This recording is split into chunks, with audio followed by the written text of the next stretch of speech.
Okay, good afternoon, everyone, and thank you for being here this afternoon for our introduction of the 2025 preliminary Lackawanna County budget. Commissioner McGloin and I have said since taking office in January that the county faces serious financial and operational challenges and that we would be honest, transparent, and straightforward in addressing them. The budget that we're introducing today does so. We know that its most prominent feature and the resulting headline is that it includes a property tax increase of more than 32%.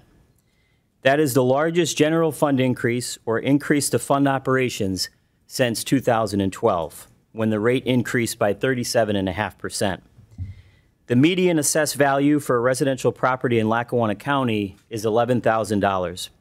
With the millage increase that we're proposing for the 2025 budget, that property's county tax bill will rise from $744.37 to $989.78, a difference of $245.41, or if you're looking at it monthly, $20.43.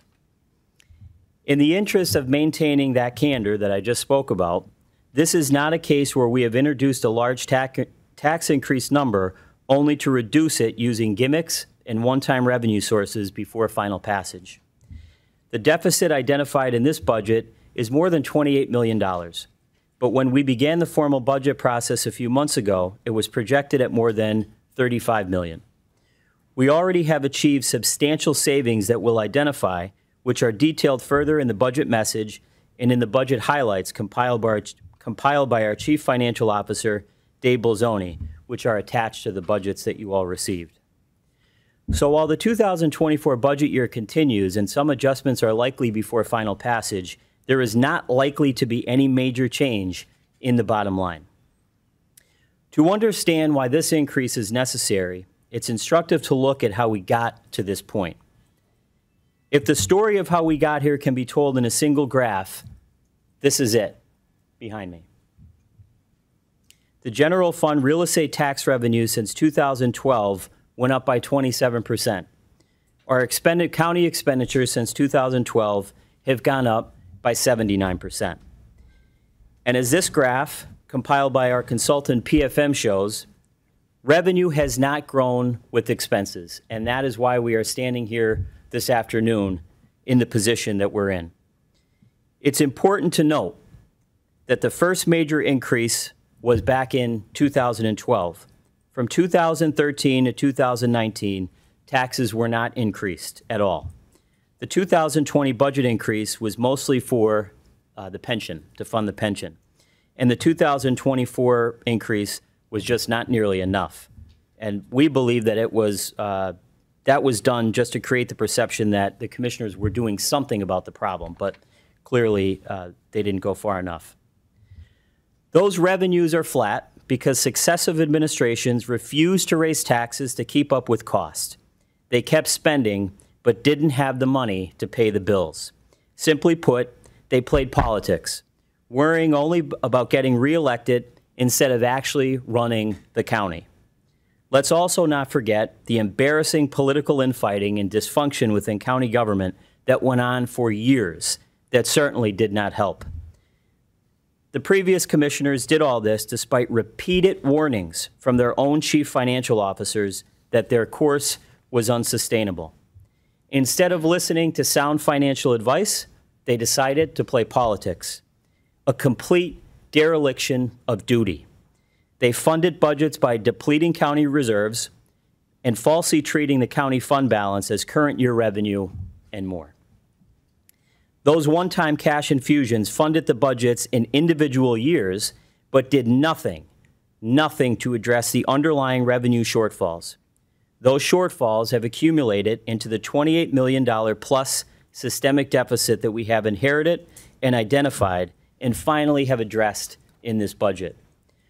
Those poor decisions, along with failing to adequately fund the pension system, also were cited by the credit rating agency Standard & Poor's when it downgraded the county's credit rating to BBB with a negative outlook. Failure to correct those procedures and decisions would only make it more expensive for Lackawanna County to do business. Those irresponsible budgeting decisions of the past are the very definition of kicking the can down the road.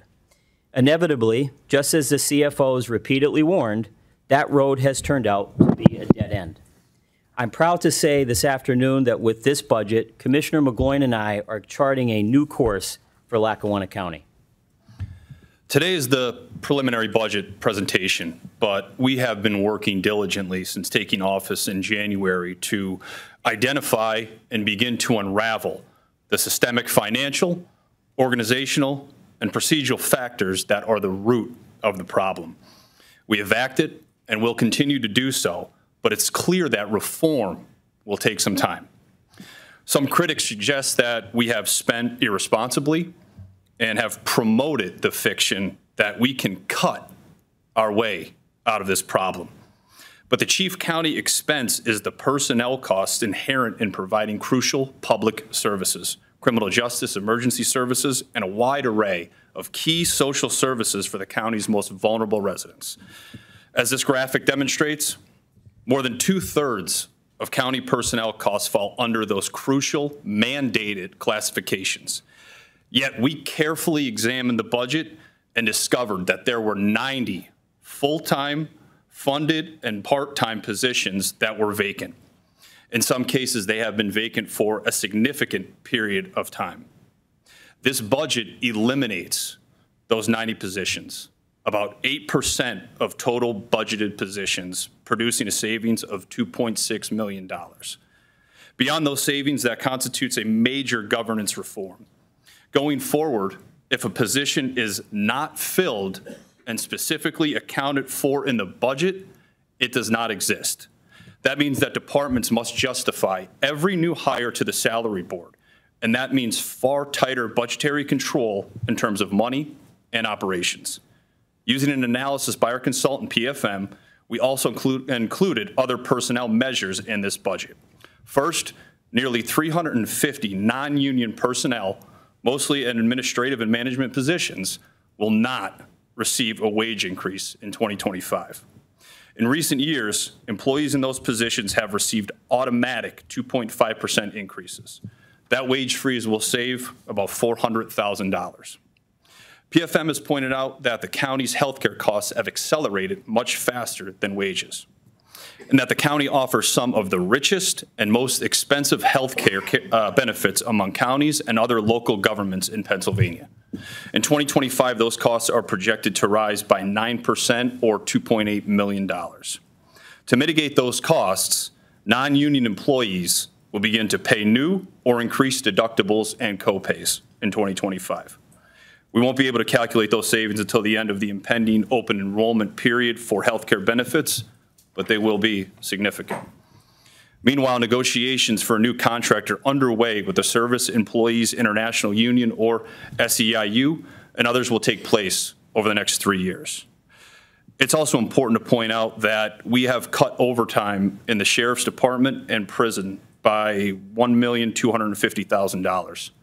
We believe these savings can be realized through more effective scheduling moving forward.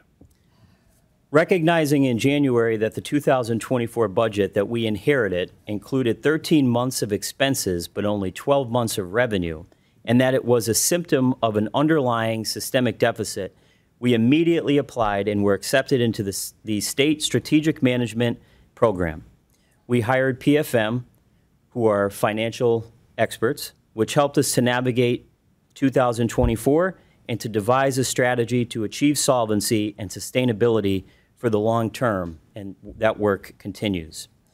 We also determined early on that we would not carry over unpaid bills into 2025, and we are not doing so.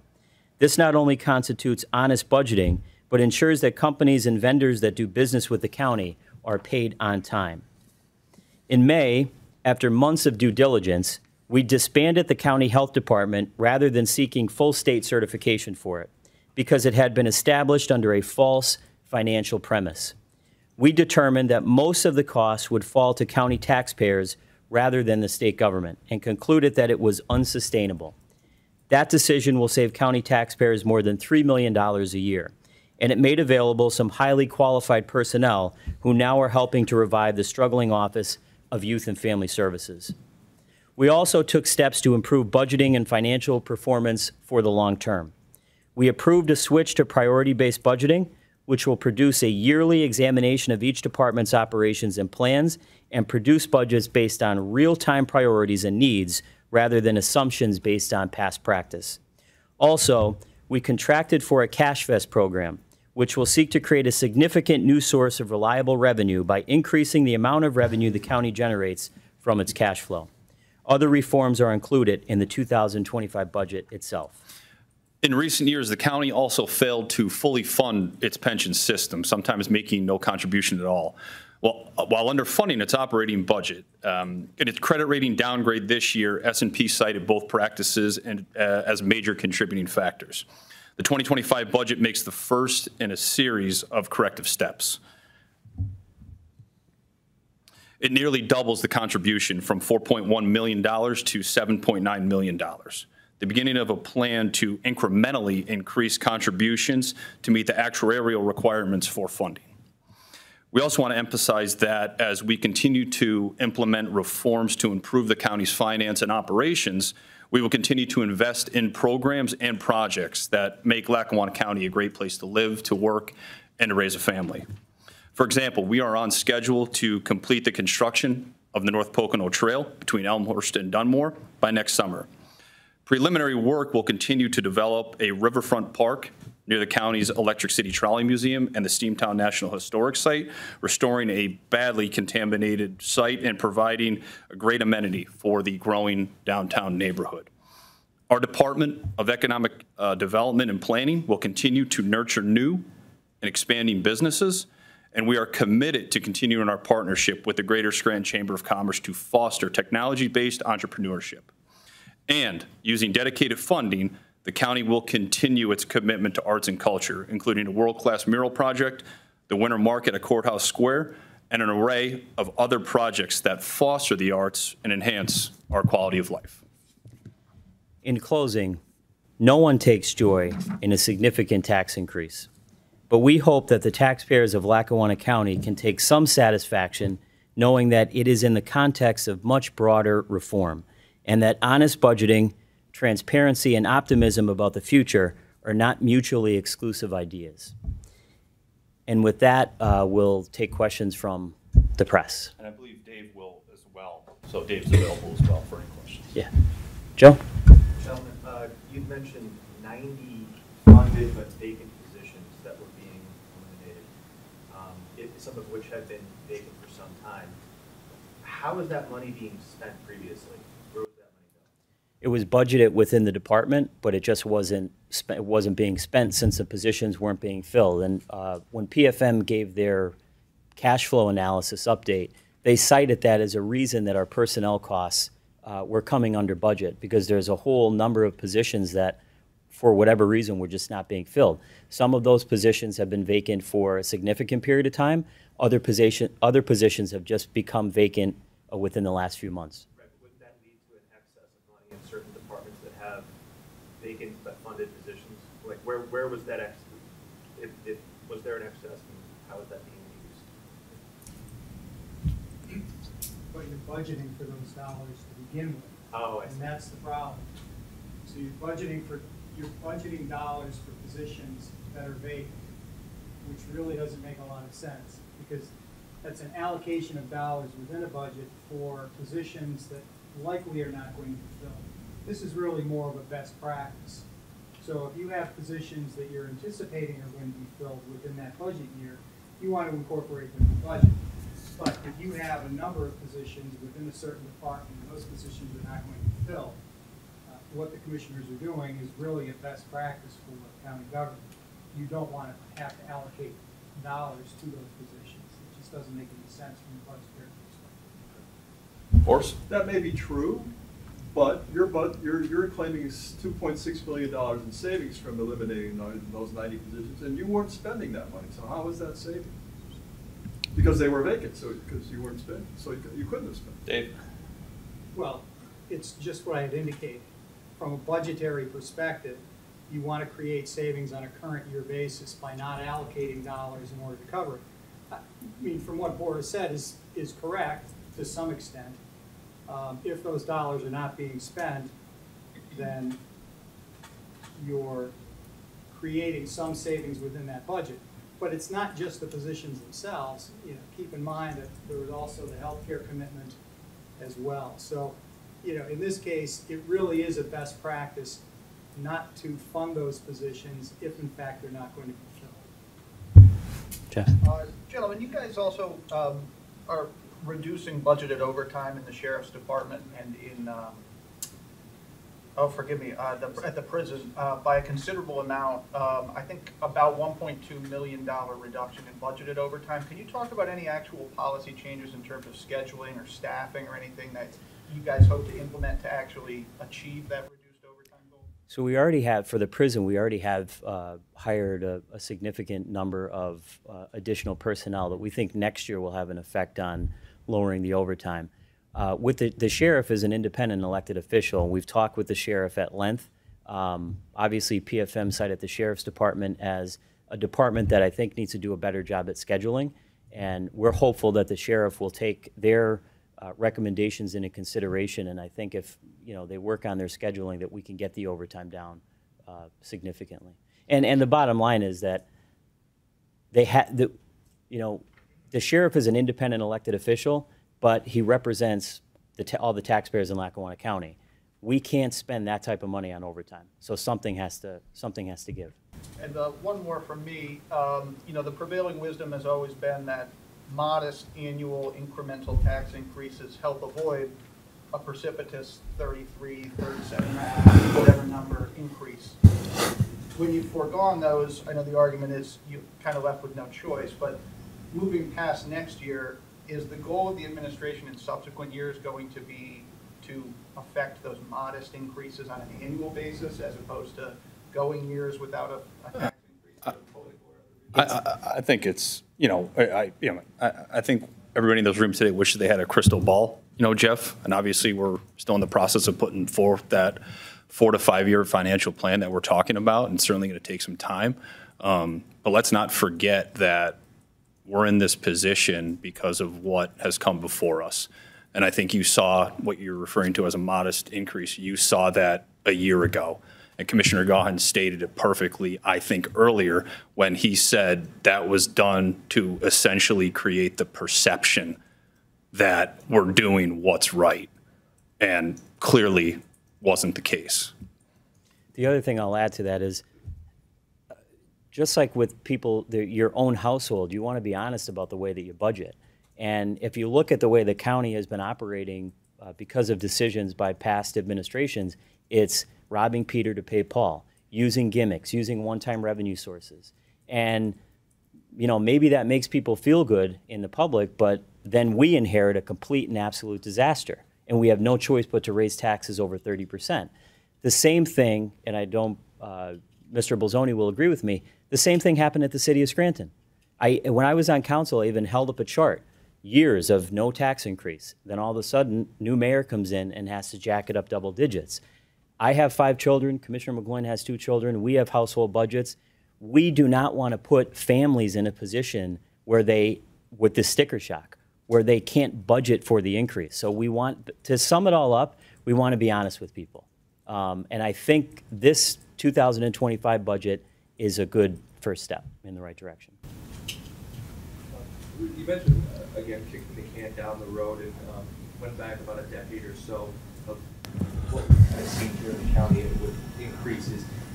Is that the scope of time that we're really seeing this problem start, or is it something that's been preceded that by decades? Well, if you go back to the Cordero and Munchak administration, they actually lowered taxes, which was extremely irresponsible. And of course, both of them ended up in prison. But you start 10 or so years ago where they're raiding the fund balance, they're doing these one-time gimmicks, these one-time revenue sources, and they're standing up at a podium like this saying, we're not raising your taxes, woohoo! And they're not telling people the reality of the situation, which Commissioner McGloin and I are doing. And we're going to continue to do that. But you could go back 10 or so years, you can go back farther than that.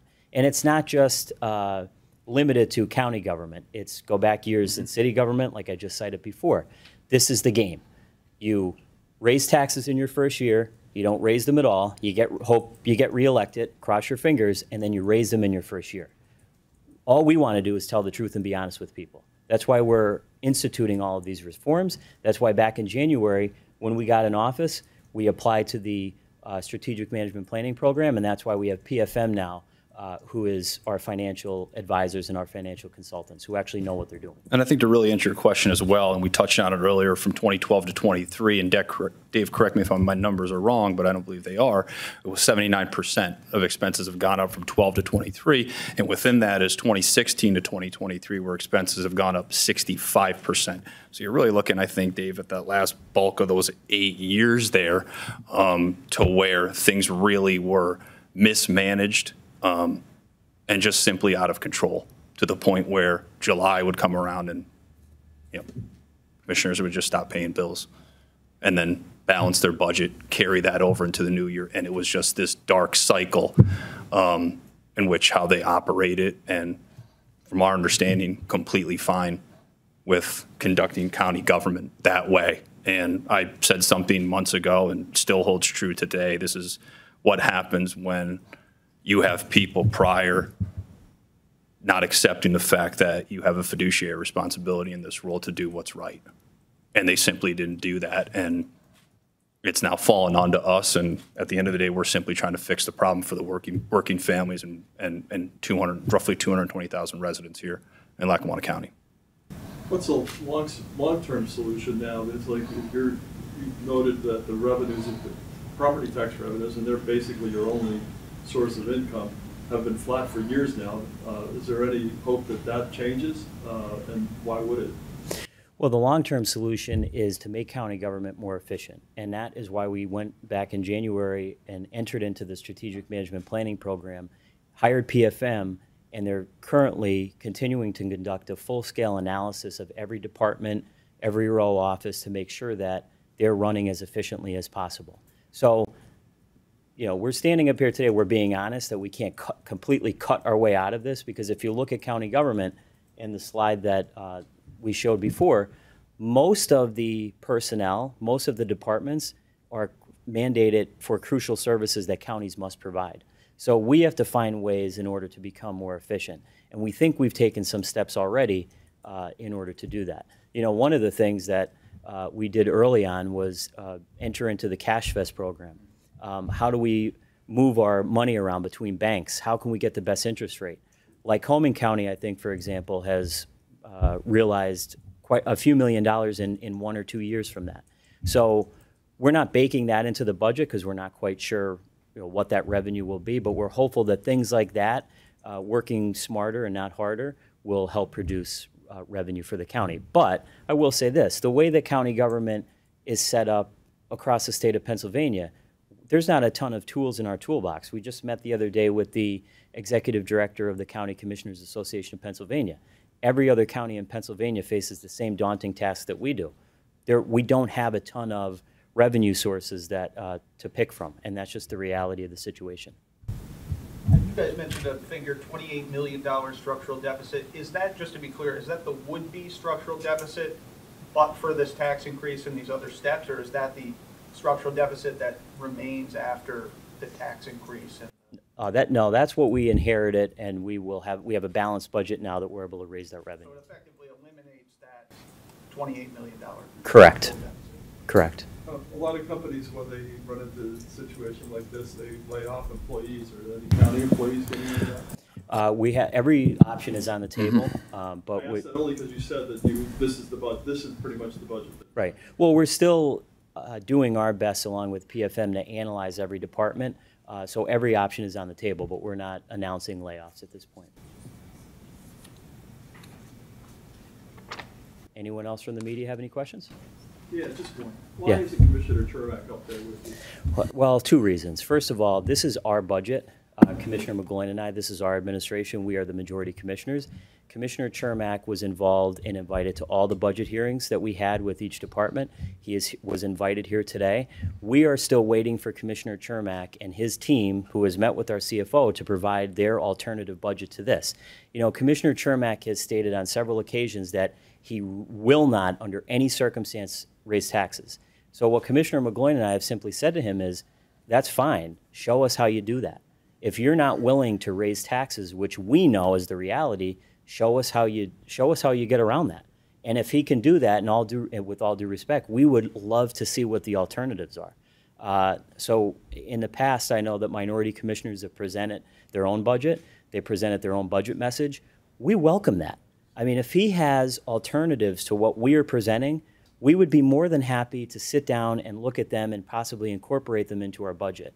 But the reality of the situation is, you know, when you oppose something without any alternative, it's hard to take you serious. So if you stand up here and say, like he has on several occasions, I refuse to raise taxes no matter what. All right, well, what else do you got? You know, we have a spending problem. Thanks for the analysis. What else do you got? So that's just the honest to God's truth. I mean, if Commissioner Chermak were standing up here with us today, I don't know what else he would say. That's why he's the minority commissioner. The minority commissioner plays an important role in county government as a check and balance to the majority commissioners. We're simply asking, where's your plan?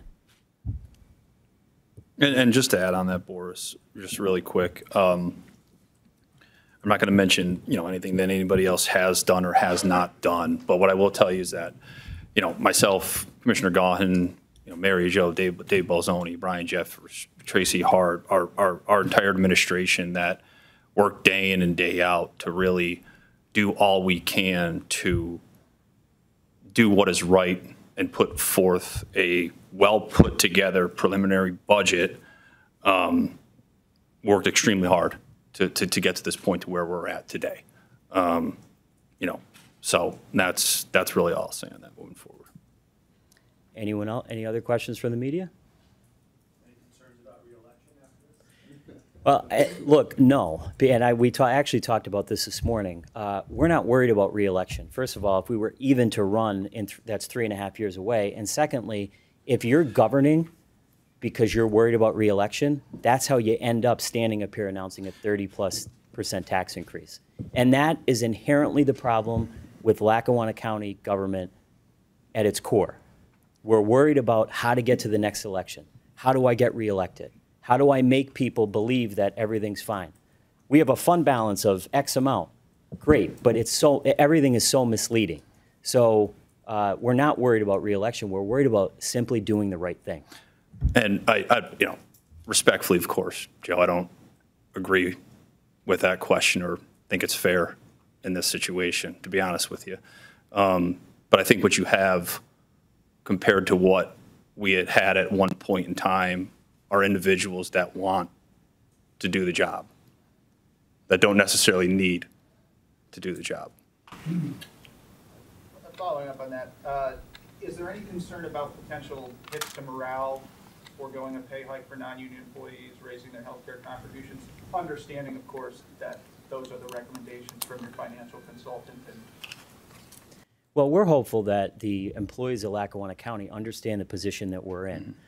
We're not taking away quality health care. We're simply saying we have to be in line with the rest of society, which pays for their health care.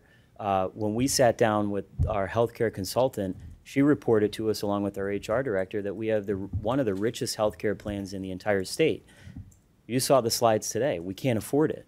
If we were able to afford it, great, but we can't afford it. So I just hope that people realize that this is the position that we've been put in, and we don't have any other way to go about doing it.